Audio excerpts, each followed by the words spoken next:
Brad from Pro Wrestling Junkies, and welcome to another episode of Toilet Side Wrestling Talk. Today's guest hails from Lancaster, California, and began wrestling in 2009. He was trained under Joey Chaos, Supreme, Robbie Phoenix, and has worked for such promotions as Empire Wrestling Federation, Championship Wrestling from Hollywood, Pro Wrestling Guerrilla, Santino Brothers Wrestling. He's also worked matches for Impact and AEW. He's the current SBW champion and has shared the ring with the likes of Kevin Martinson, Joey Rico Dynamite, Tito Escondido, Chris Bay, Colt Cabana, the Young Bucks, David Arquette, which we'll find out a little bit more about soon. So let's welcome today's guest, someone who has not yet gotten me a Christmas present, and it's not because I'm Jewish. I give you Ray Rosas. Ray, how are you? Hey, how are you, man? I'm doing fine. That Christmas present's in the mail. You know how it is these days. Totally. I'm going to give you like 2 years because I know like the U.S. Postal Service is backed up. So we'll talk about this again potentially. I'll send you the tracking number. That way you can find it. Oh, perfect. Perfect. So where are you right now? I'm at home. Just chilling inside my car. This is the place where I get the most silence. Perfect. Do you have children or animals? Both. Oh, okay. I guess the kids can sometimes be little animals, but yeah. No, I have 3 kids. They're all different, various ages, 14, 6, and 6 months. Oh my God! So they're all separate problems and separate. So what made you go back to start all over again? You made it all the way almost to like independence of them. Yeah, it's just as soon as they hit a certain age, you're like you miss a baby, and you're like, oh, let's have another one. Yeah, my wife totally. does the convincing. And I'm like, sure, let's have another one. And then I think we're gonna stop at 3. Okay, yeah, it's a good idea. Or you got to get like another job or something. Right. We have 2 dogs too. But what kind of dogs? They're little Chihuahuas. Oh, okay. Little chunky. Do you guys have? I know it's different this year, but Christmas plans? Like, are you doing something for your kids? It's everything's kind of up in the air. We usually go to my folks' house back in Lancaster and do Christmas Eve and Christmas Day there. Of course, with everything going on the way it is this year, plans may change. Sure. Which means now I have to get everything set up here. I still haven't set up the tree. That's how busy I've been with work. Yeah, I bet. So I didn't set up the tree yet. But all of our Christmas shopping has been done online. A lot of stuff's already en route, already arrived. So. Yeah, and you still have some time. So let's just wait and see what's going to happen within the next couple of days. Do you have something that in the history of your life that you rank as the greatest Christmas present you've ever gotten? Like, is there a clear number one? You know what? It has to. Probably. Not pretty recently is my wife and my kids. They purchased me some new wrestling gear. Oh, cool.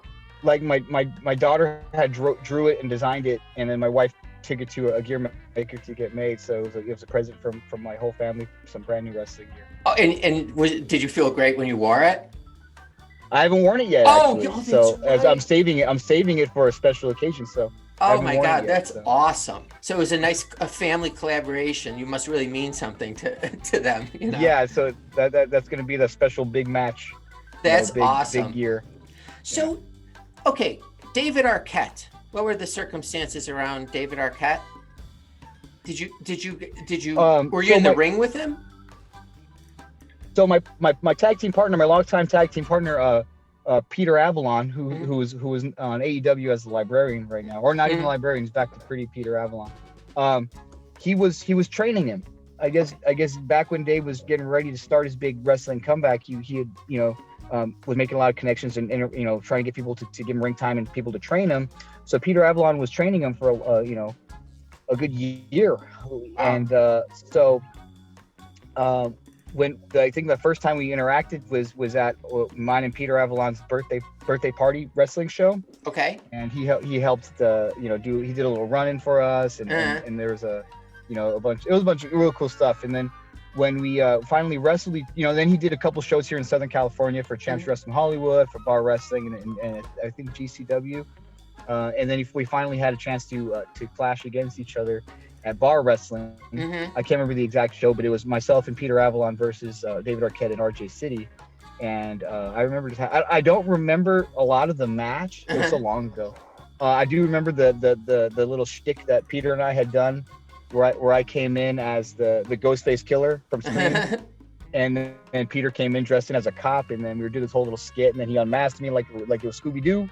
Totally. And then we started our little dance routine that we did with and that was like the moment, like that made the highlight reel, was that particular moment. High Spots had tweeted about it and tweeted. Oh, really? I thought that was really cool. But I remember us having a lot of fun. He cares. Is he humble? You get a lot of, he's super humble. He's almost too humble, you know. Oh, okay. And he cares a lot. Like, you know what I mean? Like everybody always gave him a bunch of crap back in the day. Yeah. You know, when he became the WCW champion and all stuff like that. So he's trying to, earn that. He's trying to pay all that back. And so he's very humble, and he works very hard to try to make sure everything is by the book and to the likings of everybody within the business and to the fans. He really does go out there and try to earn it, and he's earned my respect, and he's someone that I actually even call a friend.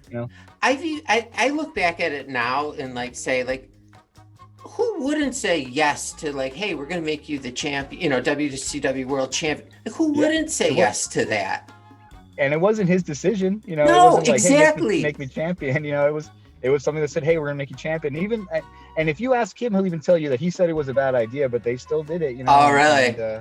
And it's all in the past now. And look, he's thriving, and WCW is gone. So, yes, I mean it's been 20 years or whatever, since then. Young Ray, were you a wrestling fan? Yeah, I was. I was on and off when I was younger, because a lot of my uncles were wrestling fans, and then I didn't become a full-on wrestling fan myself was till I was 11. And, okay. And it was because all my friends at school, I had one friend in particular who just talked about wrestling all the time, and he would bring the old WWF magazines to school, and I'd be reading them, and he would tell me all about the storyline. Now, the only reason I was familiar with a lot of these wrestlers and characters because I was more of a gamer, so I had a lot of the wrestling video games, WrestleMania, the arcade game, and In Your House on PlayStation. So I had those games. I knew of the characters, but I didn't follow wrestling. So, and that's funny because the same thing happened with my son. He knows all the wrestlers because of WWE 2K18 or 19. Same with my kids. Really watch it, but he knew all the wrestlers. Totally. So I caught an episode of Livewire one Sunday. If you remember Livewire, of course, WWF would have those hype shows to hype the pay-per-view on USA Network at 10 o'clock in the morning. And I remember watching all the video packages for because the Royal Rumble was that night, and it was Steve Austin had it was 98, so Steve Austin had the bullseye on his back. Oh, wow, yeah. Undertaker, Shawn Michaels, and the casket match, and Kane whose side was he on, and all this other stuff. So I remember watching all those hype packages and all those highlight videos, and getting holy crap, this is really cool. And I had begged my dad to order the Rumble pay-per-view, and then it's the perfect pay-per-view to start off with. The Royal Rumble is so exciting, right? And you see the entire roster. Yeah. So my mom and dad weren't really into wrestling, but when they saw the Royal Rumble, this is fun. Nice. And then and then ever since then, we were ordering every pay-per-view, and then I would just tape all every Monday Night Raw. I would tape Monday Night Raw on Monday night. I would watch that tape all week long until the next Monday, and then record over that tape with the next Monday Night Raw and do this and repeat. So I would watch the 2-hour program start to finish through the entire week. Did you do you remember the moment you said to yourself, I'm gonna look for a trainer and become a pro wrestler? Do you remember the decision that I'm gonna go do it? I do remember that.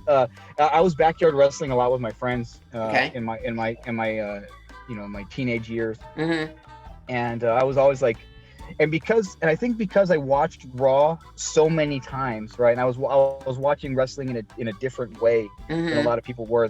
I was able to pick up on the cues, and you would see people calling stuff, and you would get the swerves telegraphed. Totally. Because you would study it, and so my friends would get annoyed when I would watch wrestling with them, because I would be like, oh, this person's gonna. Like one specific example was the Alliance, the Invasion pay-per-view, right? Sure. And then I told my friend, I'm like, hey guys, Steve Austin's gonna turn on Team WWF, and we're like, what are you talking about? And I look at him, he's on the floor, he hurt his knee. Steve Austin never gets hurt. That don't make no sense. And then he ended up turning on me. I joined the Alliance, and they were all mad at me because I spoiled it. But I'm like, I didn't know. Was it enjoyable for you to watch, like knowing kind of watching it differently than say your friends? It still was enjoyable, but it was just like kind of cool, like to have that that sense and and then going on into later on in my years when we're watching it later on with the same friends, and I'm like, and I would see wrestlers repeat the same spots, like like Jericho and Shawn Michaels, and I'm like, oh, they're gonna do that Northern Lights suplexes, go follow up to the clothesline, and then they're like, what? And I'm like, Northern Lights suplex. And they would be like, what the heck? I'm like, they did that exact same spot at WrestleMania 19. It's the exact same spot. But I think when I finally like clicked, when I was like, I need to call. Like I was searching places to train for a long time, and this was back in like 2006, 2007. Like the internet wasn't as advanced, and social media wasn't as advanced.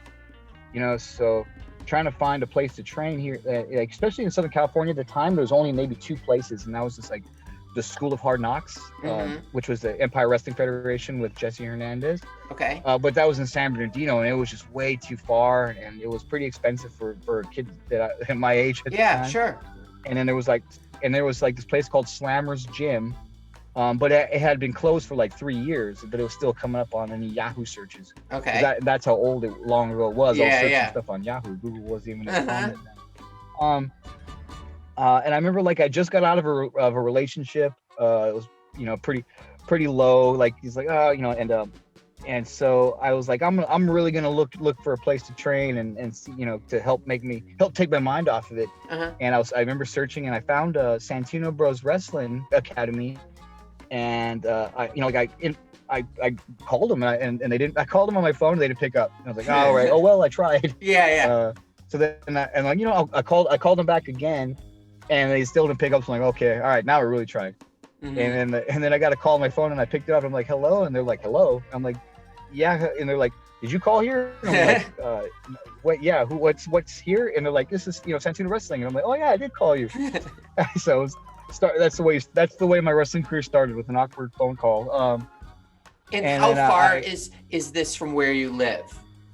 Okay, so at the time they were in the city of Norwalk. Okay, and I lived in the city of I lived in Lancaster, which is in the high desert. This is all in Southern California, but it's still pretty stretched apart from each other. It would be about an hour and a half car drive. Okay. And so I called on Friday. I set up my orientation for the next morning. So I took a friend with me because I was scared to go by myself. Yeah, I imagine. Yeah. So I took a friend with me that wasn't really into wrestling, kind of liked it, but he wasn't really into it as much as I was. We went, we checked it out, we got an orientation. That's where we met Joey Chaos and Supreme and a lot of other former XPW guys. But I wasn't a big XPW fan. I really didn't know about it too much, but I did recognize a lot of them through Wrestling Society X on MTV. Oh yeah, totally. If you remember that, which was like, like a blueprint for what Lucha Underground would have been. Absolutely. So. I recognized them there, and then they showed me, they had a few practice matches. They showed some of the stuff they would do for training, and then I was sold. I ended up dropping the down payment right then and there, and it was very affordable.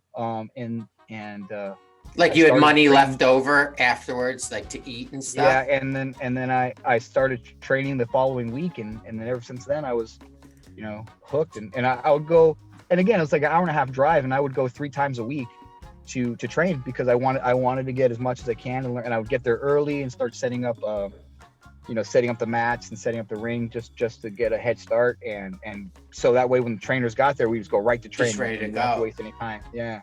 And so like, were you able to sleep the night before, like your first training? I don't remember. I probably wasn't able to. I can imagine that I was super excited, and that first day of training they just have you work out, and it's like almost like military guerrilla style type training where you're doing squats and push-ups, and I remember throwing up at least twice. On the first day?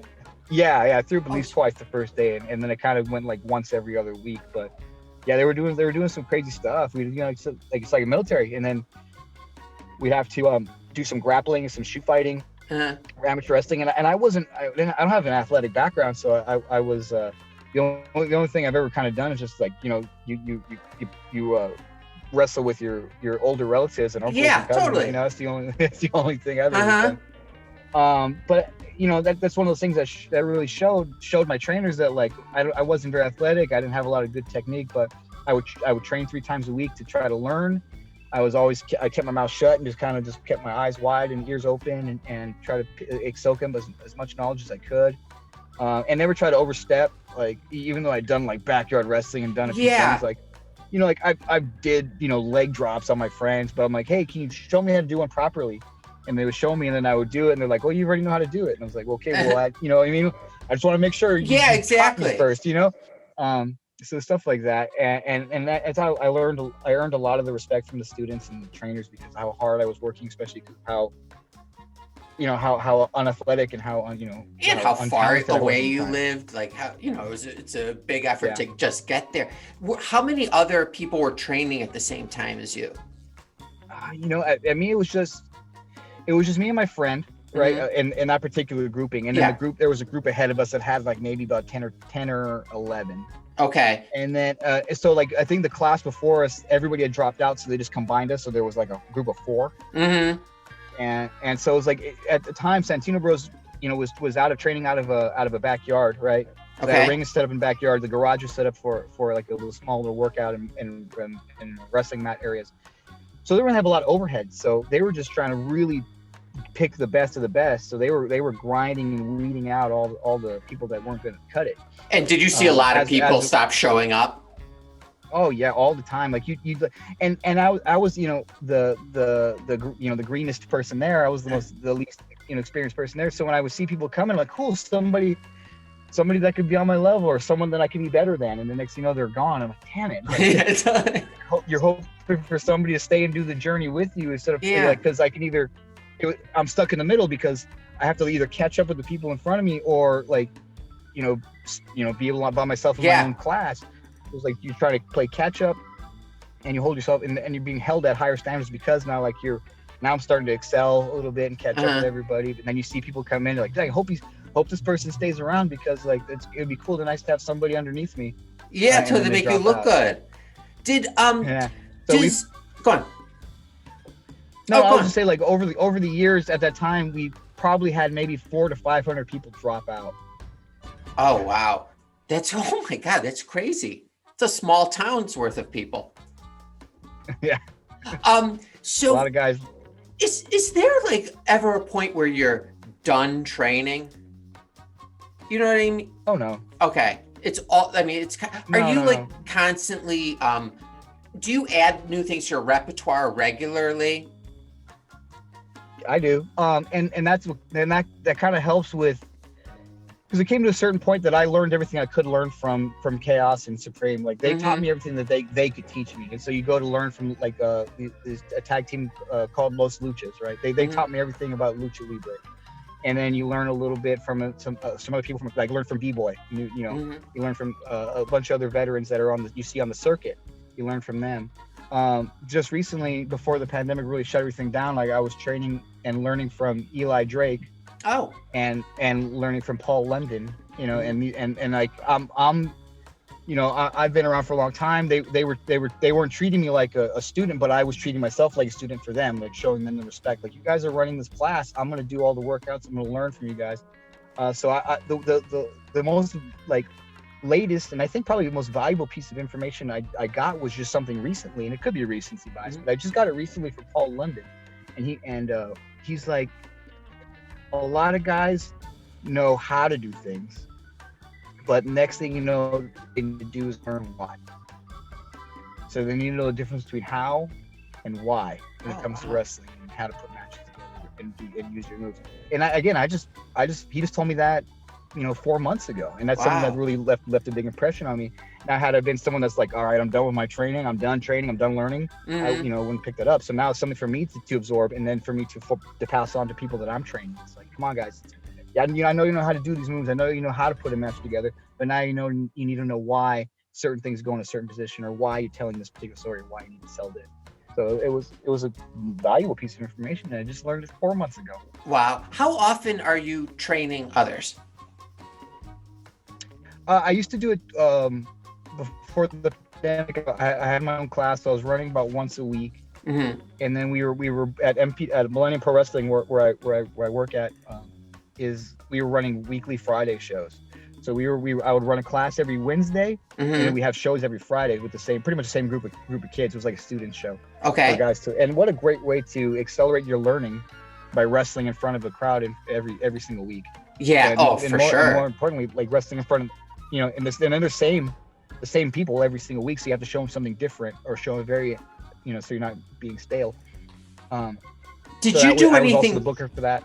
Did you do anything differently with the people you're training than how you were trained? Yeah, I'm not as aggressive as well as I'm not beating people up to try to weed them out. I try to, and not that I have to, because they tend to weed themselves out anyway, because I go at a very slow pace. Like I try to teach everybody very slowly. And the people, I may not be going fast enough for certain people, and they may move on or go find someone else, and that's perfectly fine. But I try to teach people psychology. I try to teach people footwork and spacing, ring awareness. That's my main focus when I come to training people. Like, you guys could go learn how to do moves from anybody, but I'm gonna be the guy that's gonna teach you how to use those moves in the most effective way possible. So when I run those Friday night shows, I'm the booker for that show. Oh, cool. And then I'll put the matches together, and then I'll watch all the matches, and then I try to help them, play like this is placement should have been better here, or you should have did this cutoff spot there, and so on and so forth. So, and do they love having that immediate feedback, like the wrestlers? I mean, anybody, I think anybody would love the immediate feedback, and then I try to, and what's cool is that since I know these wrestlers so well, because they're my students, I train with them and I work with them. I know I know their strengths and I know their weaknesses.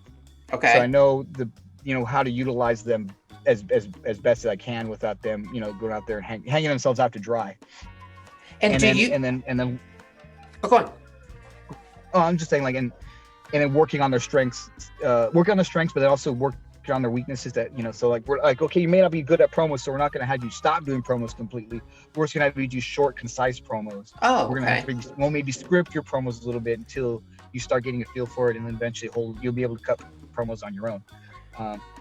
Do you tell the students when they're ready for their first match, or do they come to you?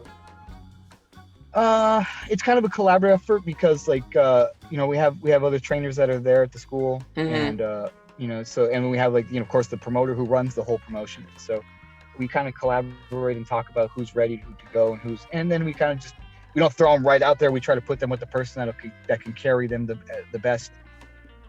And did you go to someone when it was your time to say, I'm ready for my first match, or did someone say, okay, now you're ready for your first match? I remember I was naive enough to ask Joey Chaos, after a month and a half worth of training, going like, hey, so when's my first match? And him putting his hand on my shoulder, going like, oh, well, let's just wait and see. And just now thinking if someone had done that to me, it's like, kid, you've been training month and a half. You're not ready at all. It's kind of people feel they're ready, and then you kind of like, all right, let me see what you got, and then so it all just depends, because I said I was training 3 times a week, and I got to wrestle, I think 4 months after I started training. Oh wow, which is really fast. I don't think I've ever met, I don't think there's anybody that I would I would throw out there to debut after 4.5 months. But I guess they were confident in me, but then again, I was wrestling other students, so it was just. Were you nervous? Easy matches here and there. Were you nervous, even though you were wrestling a veteran, or? I was super nervous. Do you remember everybody it? Is. My first match was a battle royal. Oh, okay. Which was extra stress. What was extra stressful about that is that on this show, because I was still a student, I was working as the cameraman, filming the match, filming the shows, right? So So I filmed the whole first half of the show. We go to intermission. I change into my wrestling gear. After intermission, the battle royal starts. So I get in the battle royal, I do a little bit, and then I get eliminated. I go to the back, and then I have to change back into my regular clothes and then go back and film the rest of the show. So I don't think I really had a chance to really be nervous because like I'm like stressed about other stuff. Yeah. But then my first official match was like a tag team match, and I trusted everybody in the match because they were all people I trained with. And could you listen to the crowd at that point, or you're just focusing? Yeah, I mean, on... like, because you at this point, with being 4.5 months in, you're just kind of really focused on your spots and doing everything clean and letting the people that are the veterans in this match kind of lead you and slow you down or speed you up. Like, all right, slow down and like wait a second, or speed up because we got to go. But yeah, I remember I had a really good time, and it's funny because like these days I don't get nervous at all. Oh, wrestling. Wow. I don't know if that's a good thing or a bad thing, but like I always take I'll get jittery, but I don't get nervous. Like I'll get jittery and I take a deep breath and I exhale, and I just remind myself, it's like I've been training to be a wrestler, right? This is my job. There's nothing in this ring that can happen that I can't handle. There's nothing in this ring. There's nothing that can happen that I can't take control of and get back on track, because this is what I've trained for. This is my job. So it's like there's no reason to be nervous by anything. So when did you? And because I'm not going to put myself. Go on. When did I what? No, go ahead. When did you feel like completely comfortable in the ring for the first time? I think it was after what year was it? It was probably 2015 or 16. I can't remember the year exactly, but what I did was I went to a Ring of Honor seminar. Okay. Right, and I worked with and I got to work with Christopher Daniels. Oh, cool. This was that's how long ago it was. Christopher Daniels, Adam Cole, the Briscoes, Wow. Steve Corino, and I got to work with them, and a lot of the insight that they gave me, and they all boosted my confidence a lot, because they told me how like Christopher Daniels' quote was like, you're 99.9% there. Right? It's up to you to figure out what that 0.1% is. And once you get it, you'll have it all figured out. So, and then Steve Corino's like, Ray, like I would, and it's like, Ray, like you're really good. I would have picked you or would have booked you for this and that. And it's like, okay, cool. Well, I'm almost there. Almost there. So, yeah. So it gave me the confidence, and that was it. And then when I got back to California after that, I was like, man, I'm ready to set this world on fire. I'm ready to find that 0.1%, whatever it is. So that's when I started, and that's when I started becoming more of a mentor to other students, to other wrestlers too. Like Uptown Andy Brown was probably the first person that I took under my wing as somebody because he's already great, but there's just still like one or two little things that he needed to work on, and he was always a happy-go-lucky guy, and it's like, all right, let's give you that edge, let's give you that hard edge, so that you're more believable. Let's add some conviction to do stuff. And that was one of the first wrestlers that I took under my wing and started mentoring and training. Is that a cool feeling, like having you're giving wisdom, and then you see your student actually using that? Like, is that like a satisfying feeling for a trainer? Yeah, like when I see a lot of my the kids from the Millennium Pro Wrestling, when I see a lot of those people utilize tools that I give them, it's one of the most satisfying. Wow. One of the satisfying things in my career, and it's up until probably just a few months ago, I was pretty much going to retire from in-ring activity and just focus on being a coach, trainer, booker, full time, and not have to worry about destroying my body so much.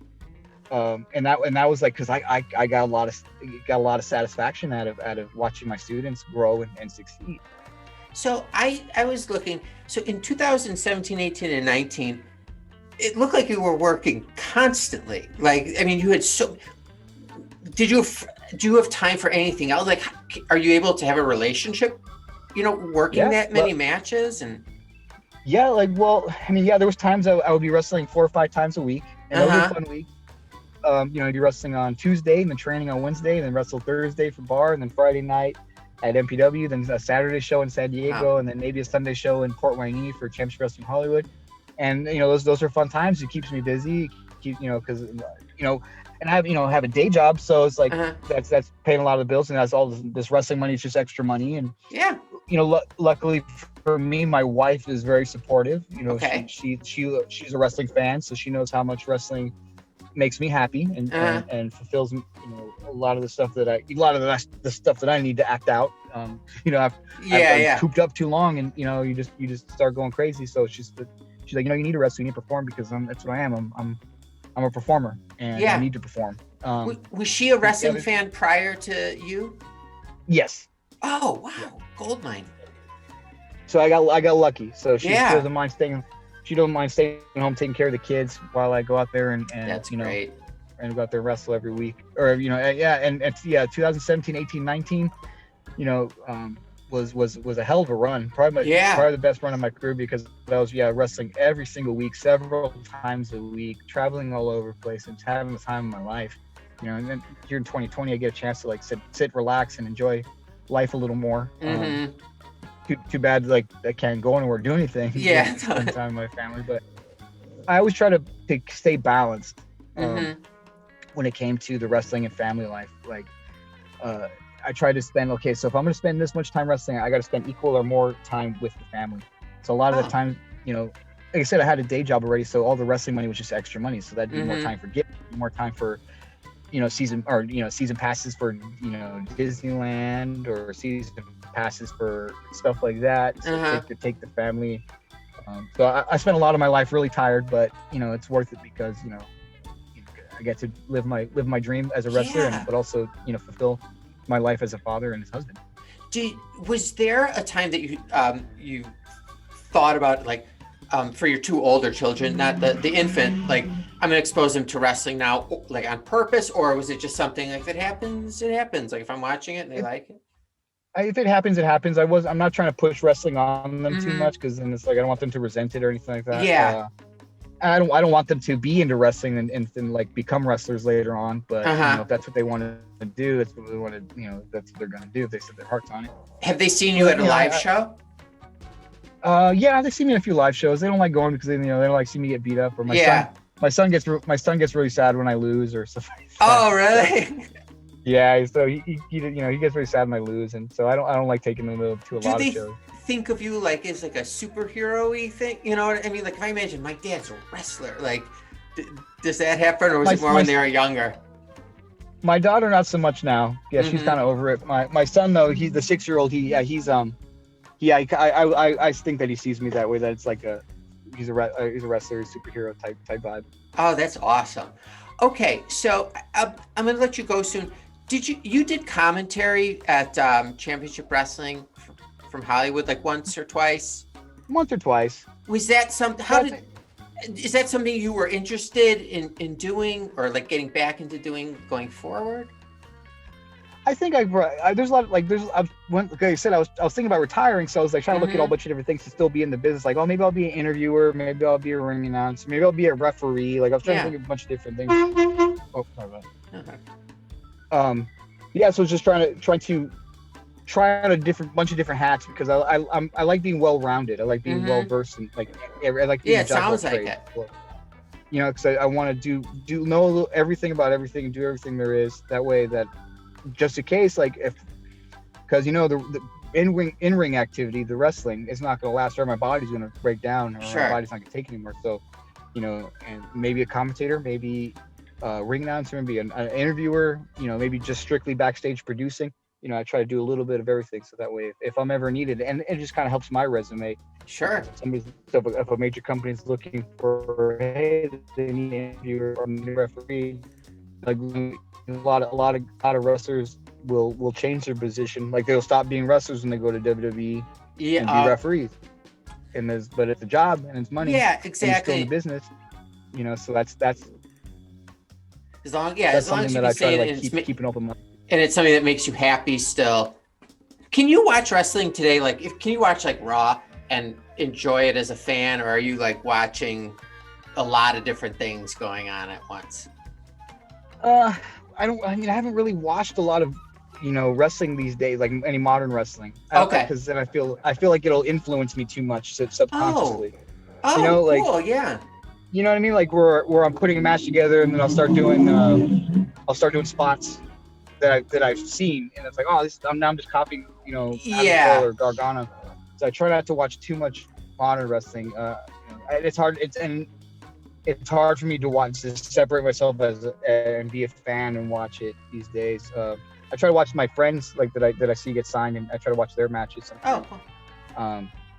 But most stuff I'm watching is like from 96, 97, like WCW Saturday Night. Yeah, totally. Thunder. I still every now and again will like pop that on. Yeah. All right. Well, I'm going to let you go soon because you have children, and I know my children are probably killing my wife right now or holding her up with a knife. Can I ask you 5 random questions? Yes or no questions? Not wrestling related?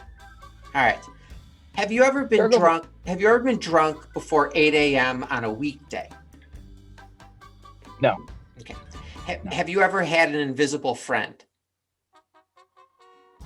Yes. Okay. For $500,000, would you live in a tree for a year? No. Okay. Are you hesitant to let people into your home because they might be a vampire? No. Okay. And finally, is there anyone that you know that you could describe as pure evil? Yes. Oh, okay. I'm not going to make you tell me anything further about that. I don't want to put that person in danger. So do you have anything, I know it's all up in the air right now. Do you have anything booked for 2021 yet, or is that just kind of impossible to do at this point? I mean, we're looking forward to the Champs Wrestling Hollywood tapings to resume. Those will be starting up. The primetime live pay-per-views to probably resume. Okay.